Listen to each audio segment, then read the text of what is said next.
Hey guys, it's Mr. Jack000 here, back with Automation the Car Company Tycoon game, and what you're seeing right now is one of my latest builds called the Daihatsu Midget II T-Type. The letter T stands for track. I made the car to resemble the real-life Daihatsu Midget made in 1996 to 2002. From the front spare tire, front headlights, a key lock for the gas door, and many more, except for the wing and the engine.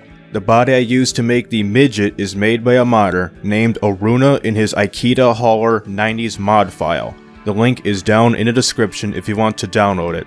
It has a lap time of 1 minute, 18 seconds, 28 milliseconds at the quote-unquote Top Gear test track and 2 minutes, 10 seconds, 43 milliseconds at the automation track. A top speed of 182 miles per hour and a 0 to 60 in 4.4 seconds. This vehicle uses a 3.5 liter 32 valve V8 engine that produces 284 horsepower and 239 foot-pounds of torque. It has a fuel efficiency rating of 19.5 miles per gallon and weighs 1,700.1 pounds, which is roughly 771.2 kilograms.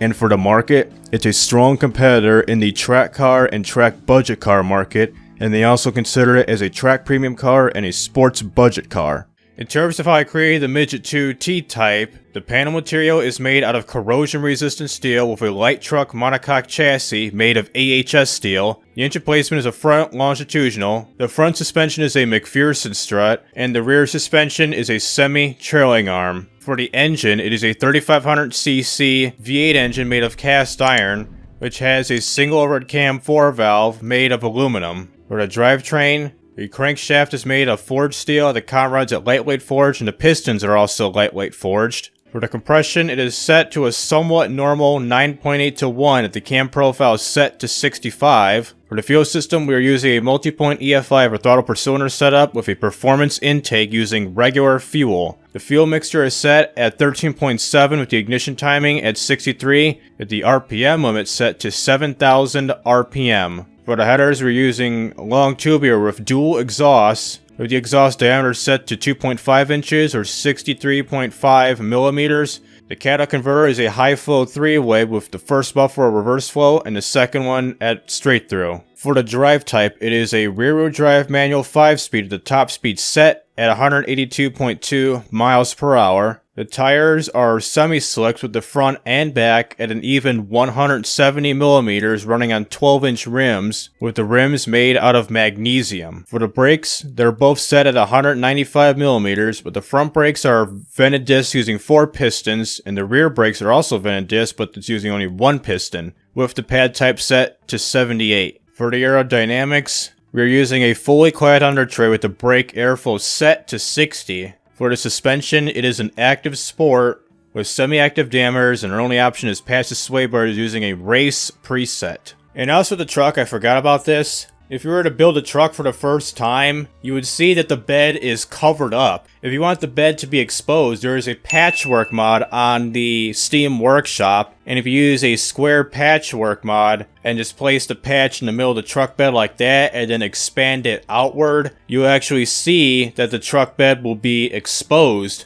like this. Like real quick, I'm gonna expand this outward and inward so I can show you what it would look like with the patchwork, oh my god, done on the vehicle. So you get a big square cut like this one is your first one. Now we see the bed exposed, and to expand it even further, grab another square and get it as close to the cab as possible like this and expand outward. Now you get the bed fully exposed, just like that. Now you got a full bed for your truck rather than just a plain old covered up bed like this. Like, how are you going to get into the truck? Like, it's totally an option for you. If you want to have a bed in the truck, use the patchwork mod and it shows you just like expand out like this. Or if you don't want to have a bed, just leave it flat like this. Despite a bit amount of problems on here, such as the dampers, brakes, semi-slicks, camber, and all that stuff, let's export this to BeamNG.drive and test it out. So here we are at West Coast USA, and just looking at the Midget, I think I did a pretty good job just creating the Midget the best I could, is replicating the design based off the real-life Daihatsu Midget. Even though it sucks in the BeamNG repository, there's no other Midget like this on the repository, so I would compare it to like my creation versus someone else's creation, which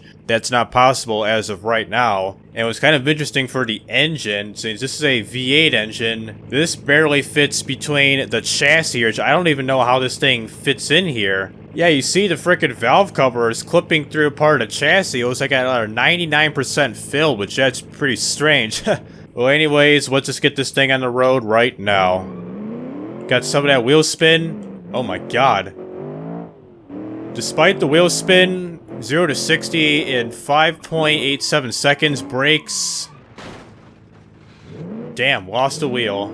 And just like that, it was underneath the chassis, but now the wheel is rolling free. Where's it at? Still going strong. Can we hit it? Can we hit it? Hit the wheel. There we go, hit the wheel. Going up the rock, and it's gonna really take an hour just to watch the damn wheel start rolling. Still going. It's going to hit this fence up here, and it's going to hit. And it's pretty much up to rest. So let's get a new Midget and take this onto a highway. Let's see what the 0 to 60 time would be with this vehicle. Will it be 4.4 seconds or similar? Let's find out. And why are there 2 locks on the frickin' bed door handle? I just noticed that till now. That's a flaw I need to figure out. So let's get things started here right now. So 0 to 60. Good first gear, second gear. 4.45 seconds of 218.34 feet. What's going to be the 62 to 0 time? Let's see. Try to get 62 the best I now. Some of that brakes skidding, tire skidding. So 62 to 0 in 2.78 seconds of 110.10 feet. That's not bad. I would say you get some of that tire squealing because the frickin' brakes in this vehicle are too strong for this kind of vehicle. Like, there's too much brake force, even though the ABS brakes are trying to, well, not skid the vehicle out once you slam on the brakes, but they are skidding the vehicle out. Like, it's trying its best not to do that, but it is because of the brake size. Even though it would put smaller brakes, it would have a good amount of brake fade, and it wouldn't brake that well. Because in the front brake force was like stupid high compared to rear was alright. Let's see if we get a top speed run going. So we're at max gears, going 160 miles an hour plus, 164, 165 right there. And oh my god. Engine's still running. Skateboarding a little. And we just rolled the bitch over. I thought we were about to be going off the off-ramp and into that wall there. So let's see what it's like when we hit that off-ramp into that wall at the intersection down where I crashed at. Okay, 165 off the off-ramp. Get a slow-mo going right about now. 155 mile an hour collision. So get a camera going right now. Here we go. High speed crash. Bang. There goes the front. The front crinkles in, and is that the engine that... Hold up, what is that right here? Is that the chassis or what? So we got the hazards kicking in because impact detected stopping car, and the vehicle's coming towards us, so full time. Damn, and oh my god, chassis time. Look at the freaking chassis. This thing is literally poking way outside of the vehicle. It's just stretched way out. So let's try to flip this upright the best we can. That's the tire, not the body. And that's 100% strength. So looking at the freaking cab, this thing's bent kind of backwards, but the rear is bent forwards, which that's kind of interesting. And there is the engine. Wow. I think that's part of the chassis, and that's the engine. That's some chrome mess right here. I don't know if that's the tubular exhaust or what.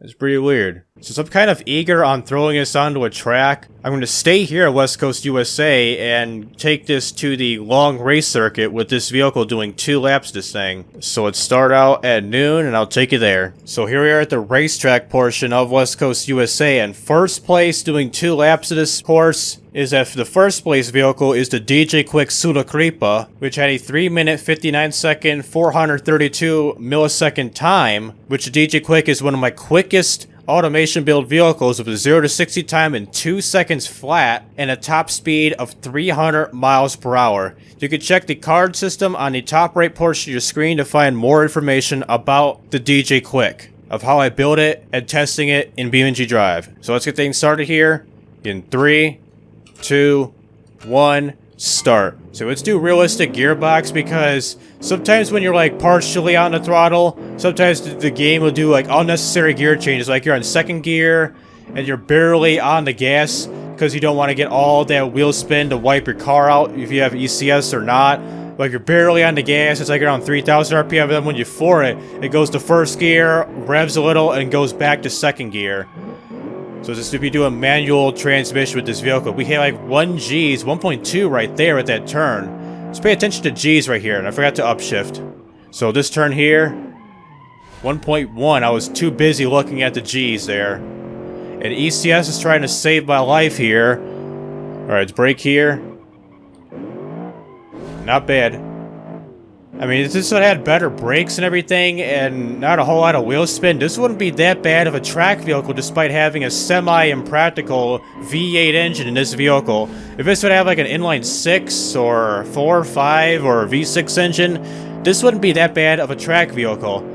Because this engine is a 3.5 liter V8 engine, which I think McLaren's, they have like a 3.5 or a 3.8 liter V8 engine. If you were to compare it to like any other V8 engine, that's considered a small V8 engine. Kind of like a 2.5 liter V6 engine. That's what you call a small V6 engine. And what the hell?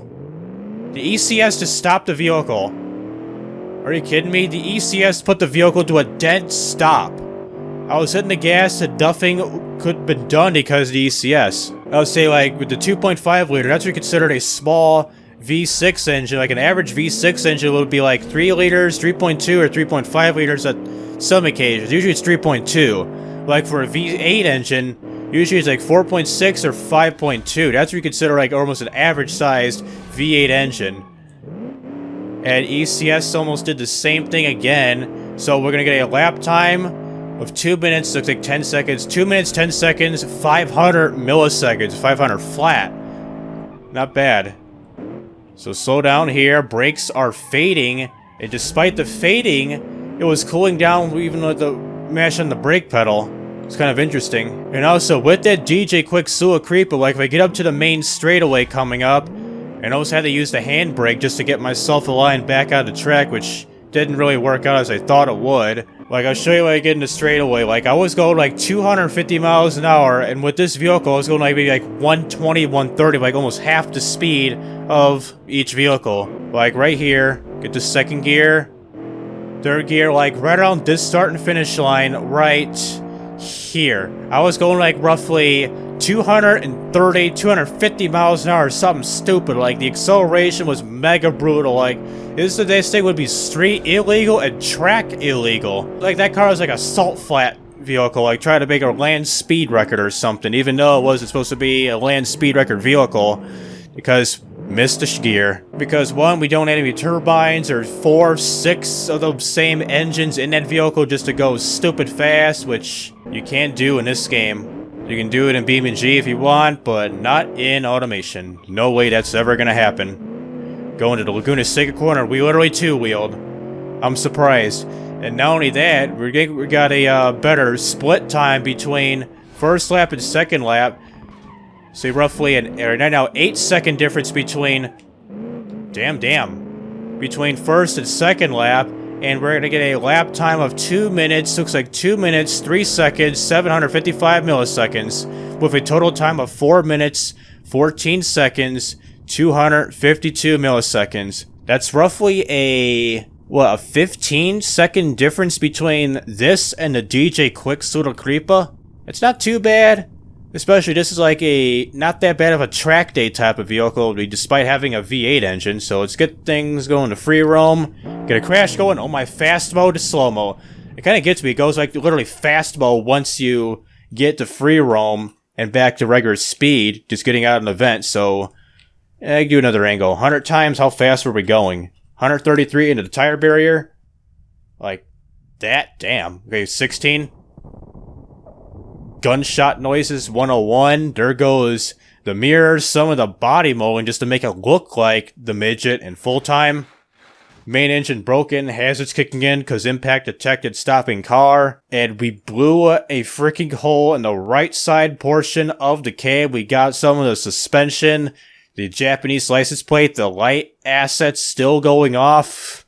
This is stupid. You know, let's just keep going on this map. Let's do a drag race with another Daihatsu Midget. And let's just throw on a pro tree just because. And let's see what the drag time is with this vehicle. I think this is probably going to be like, whatever, a 13-second vehicle. Almost like a, I say 13, maybe like a mid to high 12-second vehicle. And here is the other Midget doing some ballad type of music with that V8 engine. So I'm going to line up just like him, like viciously line up like that.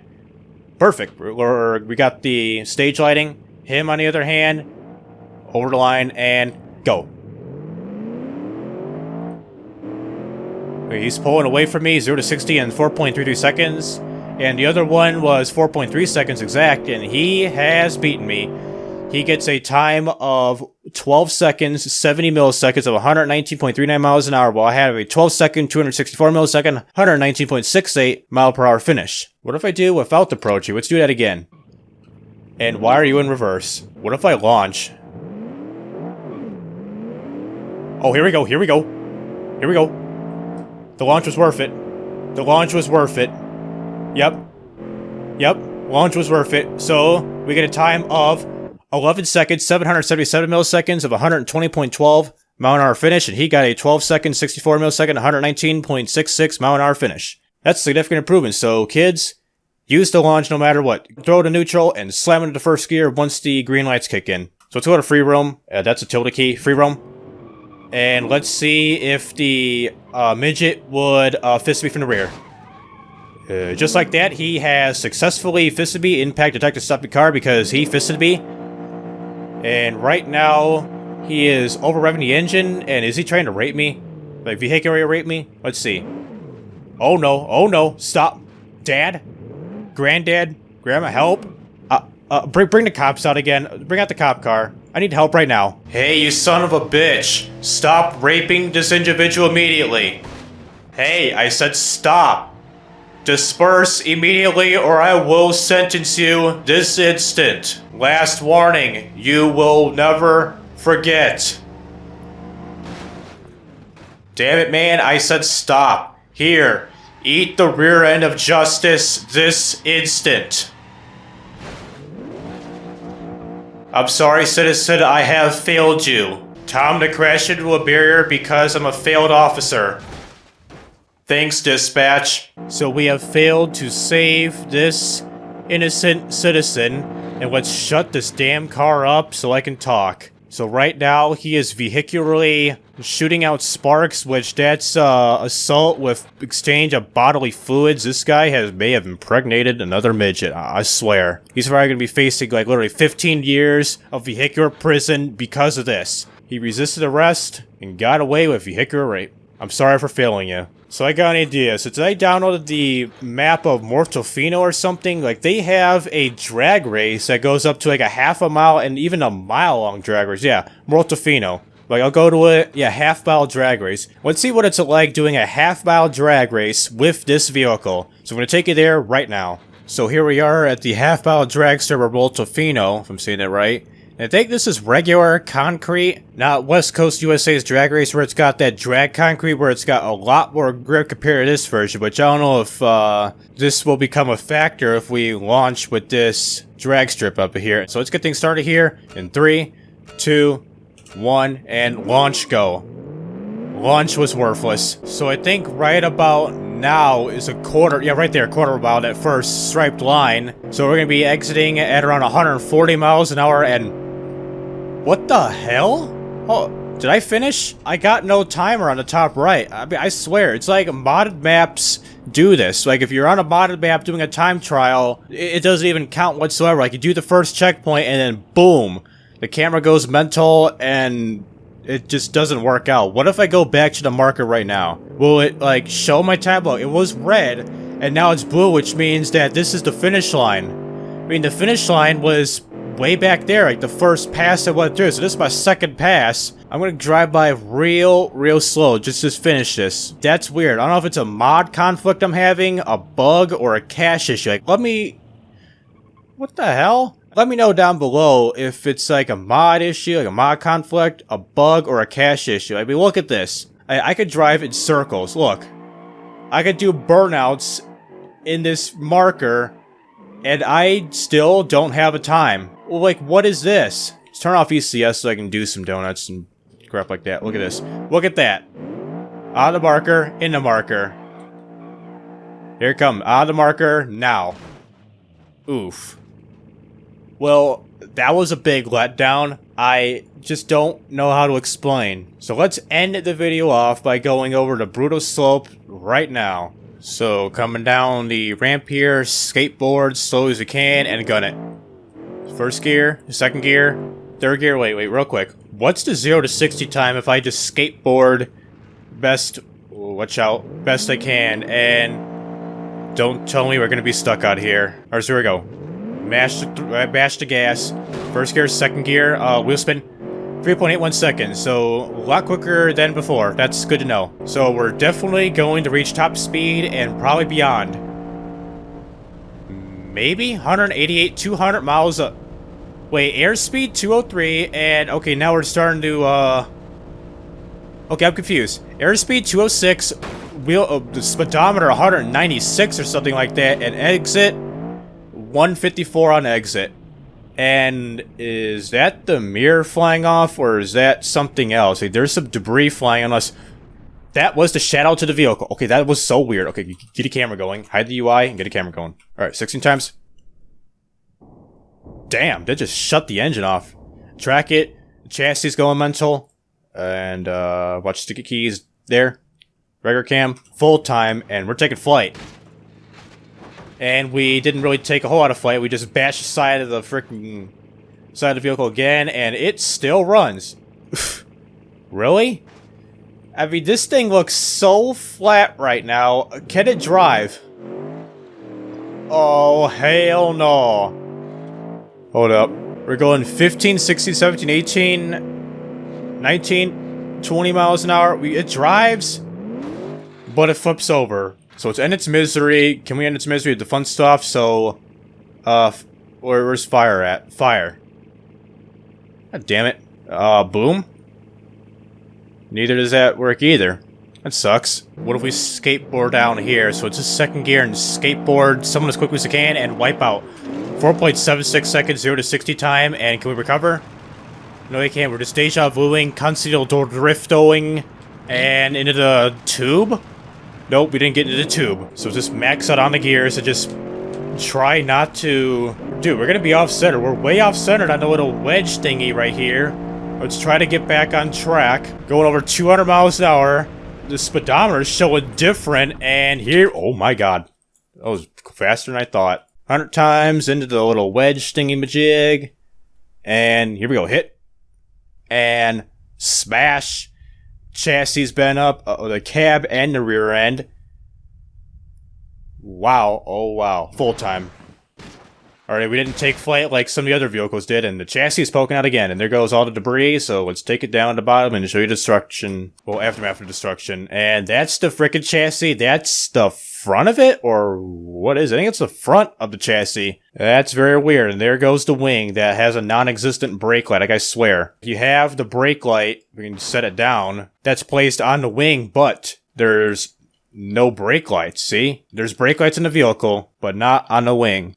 I swear. So that'll do it with automation and BeamNG.drive with the Daihatsu Midget II T-Type. While it is not too bad of a track vehicle, despite of having an impractical V8 engine, if this had like a smaller engine into it, like a tiny V8 or a V6, i6, 5.4, or whatever, this wouldn't be that bad of a vehicle. Well, a track vehicle just to be specific. Sure, I could put a basic key engine. I think it's like a 659 cubic centimeter engine it has in real life. I can put that in and call it a track vehicle or a sports vehicle, but we decided to go balls deep and put that V8 engine in there, because why not? Despite all the power it has, the wheel spin, and the janky brakes it has, there's still room to revise this vehicle just to make it the perfect track car, the perfect and practical track car, just to be specific. Even though it was a strong competitor in automation, in BeamNG.drive, it speaks for itself. It's not that bad, but it could do better in the future. So this has been Mr. Jack and 000. I'll see you in the next video.